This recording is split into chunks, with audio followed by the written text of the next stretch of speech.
موضوع الدرس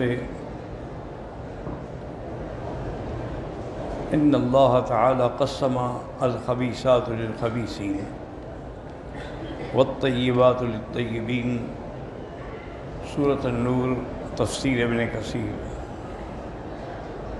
الحمد للہ رب العالمین والصلاة والسلام علی اشرف الانبیاء وسید المرسلین سیدنا محمد وعلى آلہ واصحابہ اجمعین۔ اللہم صل علی سیدنا محمد وعلى آل سیدنا محمد کما صلیت علی ابراہیم وعلى آل ابراہیم فی العالمین انک حمید مجید۔ اعوذ باللہ من الشیطان الرجیم، بسم اللہ الرحمن الرحیم۔ الخبیثات للخبیثین والخبیثون للخبیثات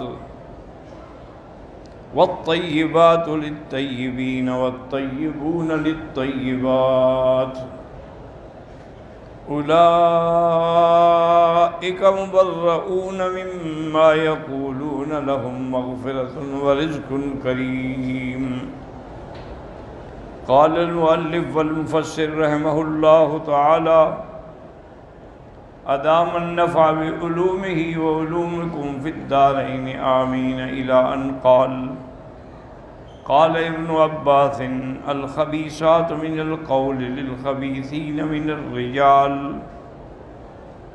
حضرت ابن عباس نے فرمایا کہ جو خبیثات ہیں وہ ان کے لیے جو خبیث مرد ہیں، والخبیثون من الرجال للخبیثات من القول، اور اسی طرح جو برے مرد ہیں وہ بری عورتوں کے لیے، والطیبات من القول للطیبین من الرجال والطیبون من الرجال للطیبات من القول، اور اسی طرح جو پاک مرد ہیں وہ پاک عورتوں کے لیے۔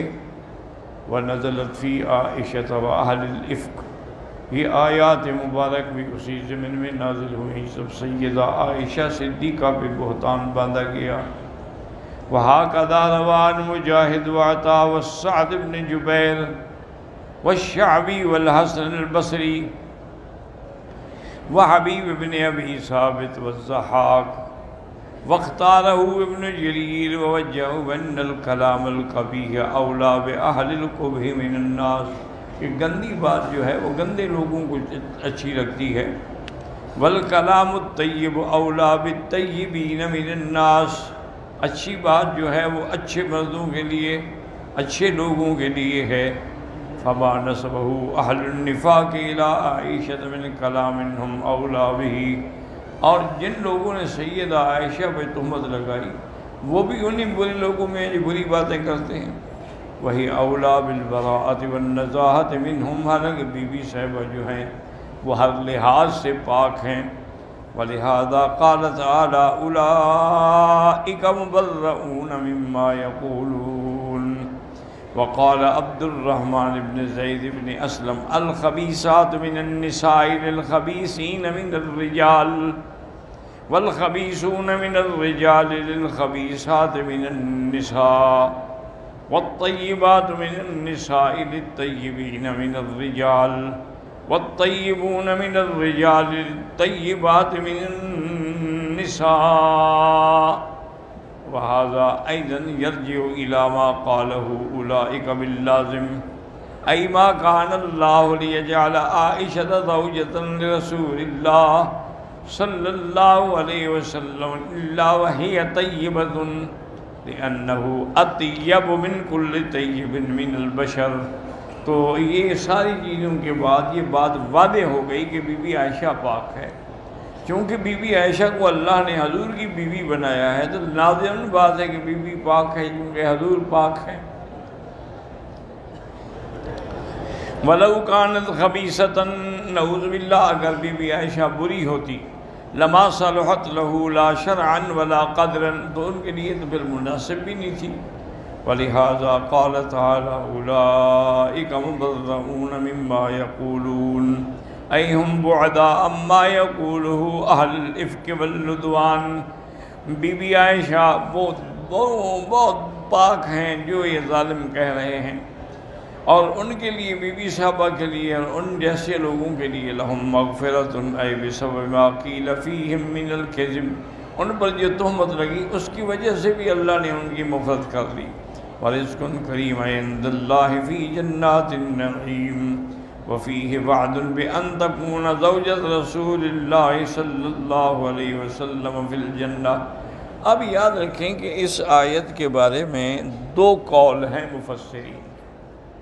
ایک بات تو یہ ہے کہ بری بات بری عورتیں کہتی ہیں اور بری بات برے مرد کہتے ہیں، اچھی بات وہ نہیں کرتے۔ جو اچھے لوگ ہیں وہ بات بھی اچھی کرتے ہیں، چاہے مرد ہوں یا عورت۔ ایک قول تو یہ ہے، اور ایک قول یہ ہے کہ بری عورتیں جو ہیں وہ برے مردوں کو پسند کرتی ہیں شادی کے لیے، اور اچھے لوگ جو ہیں مرد ہیں وہ اچھی عورتوں کو منتخب کرتے ہیں، کیونکہ یہ ایک فطری تقاضا ہے کہ اچھا بندہ برداشت نہیں کر سکتا کہ اس کی بیوی گندی ہو، اور جو گندی عورتیں ہیں وہ کسی نیک آدمی کے ساتھ گزارا ہی نہیں کر سکتی۔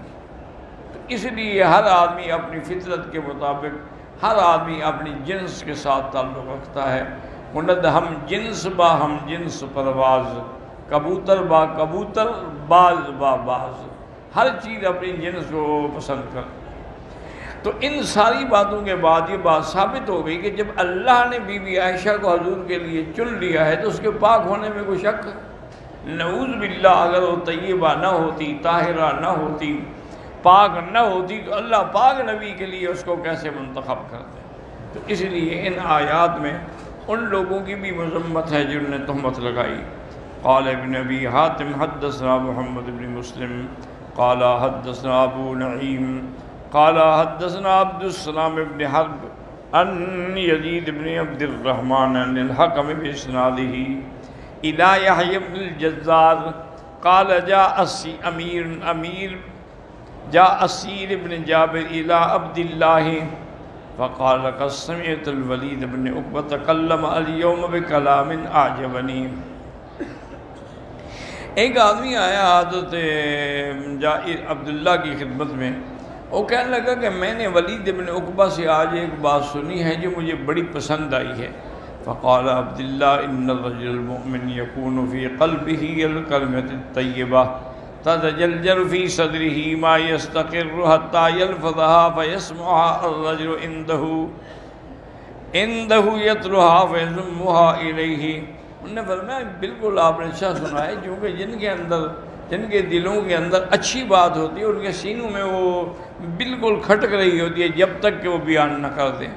اور اسی طرح ان الرجل الفاجر يكون في قلبه الكلمة الخبيثة، اور جو فاجر لوگ ہیں ان کے دلوں میں باتیں بھی بری ہوتی ہیں اور سینے میں کھٹک رہی ہوتی ہیں تاکہ وہ کسی کو کہیں۔ فَيَزُمُّهَا إِلَيْهِ ثُمَّ قَرَأَ عَبْدِ اللَّهِ الْخَبِيثَاتُ لِلْخَبِيثِينَ وَالْخَبِيثُونَ لِلْخَبِيثَاتِ وَالطَّيِّبَاتُ لِلطَّيِّبِينَ وَالطَّيِّبُونَ لِلطَّيِّبَاتِ الآيَةُ۔ وَيُشْبِهُ هَذَا مَا رَوَاهُ الْإِمَامُ أَحْمَدُ فِي الْمُسْنَدِ مَرْفُوعًا مثل هذا الذي يسمع الحكمة ثم لا يحدث إلا بالشر ما سمع كمثل رجل إلى صاحب غنم فقال أجر لي شاة فقال اذهب فخذ بأذن أيها شئت فذهب فأخذ بأذن كلب الغنم۔ اب کہتے ہیں کہ ایک روایت میں آیا کہ ایک آدمی اگر حکمت کی بات سنے تو لازمی بات ہے کہ وہ بری بات منہ سے نہ نکالے۔ جیسے کہ ایک آدمی کسی بکری والوں کے پاس آیا، کہنے لگا مجھے اپنی بکریوں میں سے کوئی بکری دے دو۔ اس نے کہا جاؤ چن لو، جس کو چاہو اس کے کان سے پکڑ کے لے جاؤ۔ اس نے جا کے پکڑا تو وہ بجائے بکری کے، وہ بکریوں کے لیے جو کتا رکھا ہوا تھا اس کا کان پکڑ کے لے آیا، چونکہ اس کے دل میں برائی تھی، آگے ملی بھی برائی۔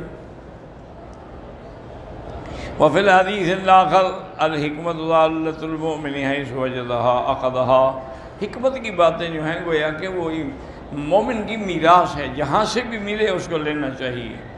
پھر اب اللہ ایک اور حکم بیان فرماتے ہیں، یا ایھا الذین آمنوا لا تدخلوا بیوتا غیر بیوتکم حتی تستأنسوا وتسلموا علی اہلها ذالکم خیر لکم لعلکم تذکرون فإن لم تجدوا فیہا احدا فلا تدخلوها حتی یؤذن لکم وَإِنْ قِيلَ لَكُمْ ارْجِعُوا فَارْجِعُوا هُوَ أَزْكَىٰ لَكُمْ وَاللَّهُ بِمَا تَعْمَلُونَ عَلِيمٌ لَيْسَ عَلَيْكُمْ جُنَاحٌ أَن تَدْخُلُوا بُيُوتًا غَيْرَ مَسْكُونَةٍ فِيهَا مَتَاعٌ لَكُمْ وَاللَّهُ يَعْلَمُ مَا تُبْدُونَ وَمَا تَكْتُمُونَ هذه آداب شرعیہ، یہ سب آداب ہیں شریعت کے، ادب اللہ بہا عبادہ المؤمنین، اللہ مومنوں کو ادب سکھا رہے ہیں، وذالک فی استئذان امرہم الا يدخلوا بیوتا غیر بیوتہم حتی یستانسوا،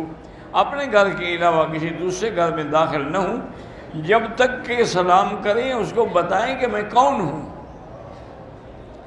اے یستاذنوا قبل الدخول، پہلے اذن مانگیں، وَيُسَلِّمُوا بَعْدَهُ، اس کے بعد پھر سلام کہیں، وَيَنبَغِي أَن يَسْتَأْذِنَ ثَلَاثَ مرات، 3 دفعہ اذن مانگیں، فَإِنْ أَذِنَ لَهُ، اگر اذن ملے تو اس کے گھر میں داخل ہوں، وَإِلَّا انصرف، ورنہ مڑ کے واپس آئیں، كما ثبت في الصحيح أن أبا موسى حين استأذن على عمر ثلاثا فلم يؤذن له انصرفا، حضرت ابا موسیٰ آئے اور حضرت عمر کو کے پاس اور 3 دفعہ اذن مانگا تو انہوں نے کوئی جواب نہیں دیا، تو اس لیے وہ واپس ہو گئے۔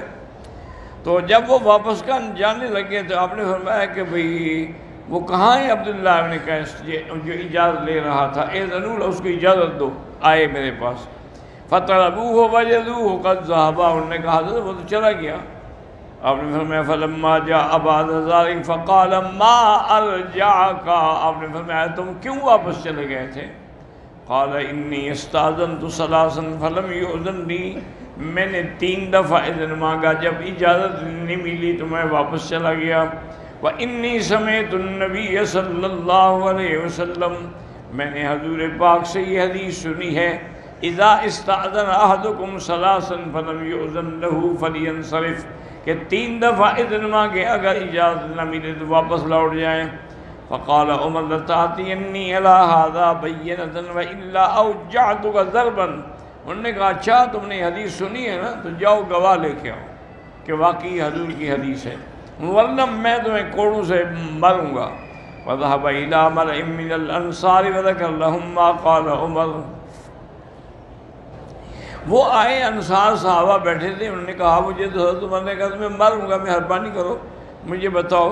فقالوا لا يشهد لك الا اصغرنا، انہوں نے کہا ایسا کہو یہ تو بڑی مشہور حدیث ہے، ہمارا چھوٹے سے چھوٹا صحابی بھی جانتا ہے۔ تو انہوں نے حضرت ابو سعید الخدری کو بھیجا، فاخبر عمر بذلك، اس نے آ کے خبر دی کہ بالکل یہ صحیح حدیث ہے۔ فقال الہانی عنہ الصفق بالاسواق، حضرت عمر نے کہا ہمیں بازاروں میں سودے وغیرہ لینے میں مصروفیت نے محروم رکھا کہ ہم حدیثیں جمع کرتے۔ وقال الامام احمد حدثنا عبد الرزاق قال اخبرنا عمر بن ثابت عن انس وغيره ان النبي صلى الله عليه وسلم استأذن على سعد بن عبادة فقال السلام عليكم ورحمة الله، فقال سعد وعليك السلام ورحمة الله، ولم يسمع النبي صلى الله عليه وسلم حتى سلم 3 ورد عليه سعد 3 ولم يسمعه، حضور نے سعد کو 3 دفعہ سلام کا وہ جواب دیتے رہے، لیکن ایسا حضور نے نہیں سنا کہ وہ جواب دے رہے ہیں۔ فرجع النبی صلی اللہ علیہ وسلم، حضور واپس لوٹے، فاتبعه سعد پیچھے دوڑ کے آیا، فقال یا رسول اللہ بأبی انت و امی، میرے ماں باپ آپ پہ قربان ہوں، ما سلمت تسلیمتا الا وہی بأذنی وَلَقَدْ رَدَدْتُ عَلَيْكَ وَلَمْ أُسْمِعُكَ، جب بھی آپ نے سلام کیا تو میں نے باقاعدہ جواب دیا، لیکن ایسا جواب دیا کہ آپ نہ سنیں۔ وجہ کیا تھی؟ میں چاہتا تھا کہ آپ زیادہ سے زیادہ مجھ پہ سلام بھیجتے رہیں تاکہ مجھے سلامتی نصیب ہو۔ وَأَرَدْتُ أَن نَّسْتَكْثِرَ مِن سَلَامِكَ وَمِنَ الْبَرَكَاتِ تاکہ میرے گھر میں برکت داخل ہو. ثم ادخلہ البیت وقرب الیہ زبیبا فاکل نبی اللہ. تو ان نے کشمش پیش کی، گھر داخل کیا، حضور نے تناول فرمائی. فلما فرغ قال اکل طعامکم الابرار، تمہارا طعام نیک لوگوں نے کھایا. وصلت علیکم الملائکہ، اللہ کے فرشتوں نے تم پہ رحمت بھیجی. وافطر عندکم الصائمون، اور تمہارے پاس افطار کیا ان لوگوں نے جن نے کچھ نہیں کھایا تھا. وقد روى ابو داود والنسائی من حدیث ابی عمرو الاوزاعی سمعت یحیی بن ابی کثیر یقول حدثني محمد بن عبد الرحمن بن سعد بن زرارة عن قيس بن سعد هو ابن عبادة قال زارنا رسول اللہ صلی اللہ علیہ وسلم فی منزلنا، حضور ہمارے گھر میں آئے. فقال السلام علیکم ورحمۃ اللہ، فرد سعد ردا خفیا، انہوں نے جواب تو دیا لیکن آہستہ آہستہ. قال کیف قلت الا تأذن لرسول اللہ صلی اللہ علیہ وسلم قال دعہ، انہوں نے کہا نہیں چھوڑو، ہم حضور کو سلام بھیجنے، جتنی دفعہ سلام بھیجیں گے ہمیں اتنا فائدہ ہوگا نا. فقال السلام علیکم ورحمۃ اللہ، فرد سعد ردا خفیا. ثم قال رسول اللہ السلام علیکم ورحمۃ اللہ. ثم رجع رسول اللہ صلی سعد فقال یا رسول اللہ انی كنت اسمع تسلیمک وارد علیک ردا خفیا لتکثر علینا من السلام. قال فانصرف معه رسول اللہ صلی اللہ علیہ وسلم وامرہ سعد بغسل فاغتسل، حضور نے وہاں جا کے غسل بھی فرمایا. ثم ناولہ خمیصۃ مسبوغۃ بزعفران او ورس، پھر اس نے حضور صلی اللہ علیہ وسلم پہننے کے لیے کوٹی بھی لی. فاشتمل بها ثم رفع يديه ويقول اللهم اجعل صلاتك ورحمتك على آل سعد بن عبادة. قال ثم أصاب رسول الله من الطعام فلما أراد الانصراف قرب إليه سعد حمارا قد وطئ عليه بقطيفة، انہوں نے ایک گدا پیش کی جس پر کپڑا ڈالا ہوا تھا حضور کی سواری کے لیے. فركب رسول الله وقال سعد یا کیسا رسول اللہ. قال كيف؟ قال اركب فابيت وقال اما ان تركب واما ان تصرف. قال فانصرفت، حضور نے فرمایا تم بھی میرے ساتھ سوار ہو جاؤ. انہوں نے کہا نہیں حضور میں آپ کے ساتھ ہوں، اور میں یا سوار ہوں یا واپس جاؤ اپنے گھر، تو واپس چلے گئے. وقد روى هذا من وجوه آخر فهو حديث جيد قوي والله أعلم. اللہ